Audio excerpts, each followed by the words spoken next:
Hello and welcome back to the Project Hercules Diaries. I finally got round to removing the gearbox to work on. Order of events was as follows. First, remove the rear drive chain, then I could remove the primary drive belt, then I could remove the clutch and use a square to mark on the gearbox where I want to cut the gearbox to make room for the battery. You just about see that there. Then I could put a blanket down to protect the bottom of the tank before removing the tank, and then I could finally remove the gearbox out of the bike. And there we have it, the gearbox is out. I'm going to lop off these bits here now so there's a bit more room for the battery box, having marked it. And that is the next job, and also to start looking at the selector mechanism. So if you remember, these are the diagrams of the gearbox and the main shaft we've already made. Matt kindly did the big long spline for us. Looking from left to right, we've got the sprocket, which you can see on the gearbox itself there. We've got the end plate, which you can see on the gearbox itself there. There's the seal, there's the bearing, and there's the gear itself with the dogs on, that freewheels on the shaft. And that then is driven by this gear, which is moved to the left, and this dog overlaps with this dog, and that picks up and then drives the left hand side. So this is the part here that slides on the spline.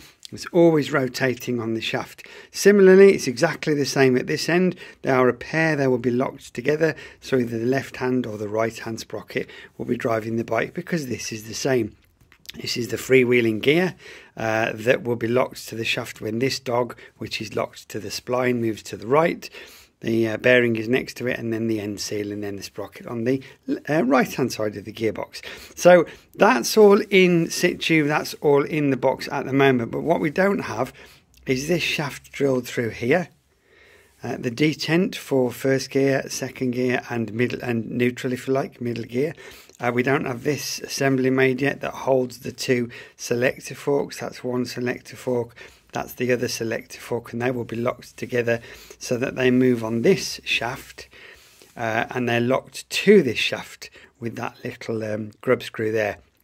So by moving this shaft here in and out, it will move this between the two detents, click, click, first and second and neutral. It will move this carrier backwards and forwards, which is locked to it. The carrier has got the two selector forks on them. Those are the two selector forks locked to the carrier, which slide on this shaft. So these holes need to be drilled. They need to be exactly in line. They need to be in the right place. And that's a bit of a job, but we have got the ability to create a skeleton box, so you don't have the casing on, you just have three spacing rods, and we can see what's going on. And it's these plates that we need to drill, or the end of the gearbox. So it's going to be quite a precise operation, bit of a challenge and a head scratch, but entirely possible. And then of course the final challenge is going to be assembly. How do you put it all together when you've finished? That is all to play for. We'll need a drain plug for the gear oil, and we can fill it through the detent at the top. So we should be all right. So yes, more updates will follow, mostly around the gearbox now. As usual, thank you for watching. More updates will follow.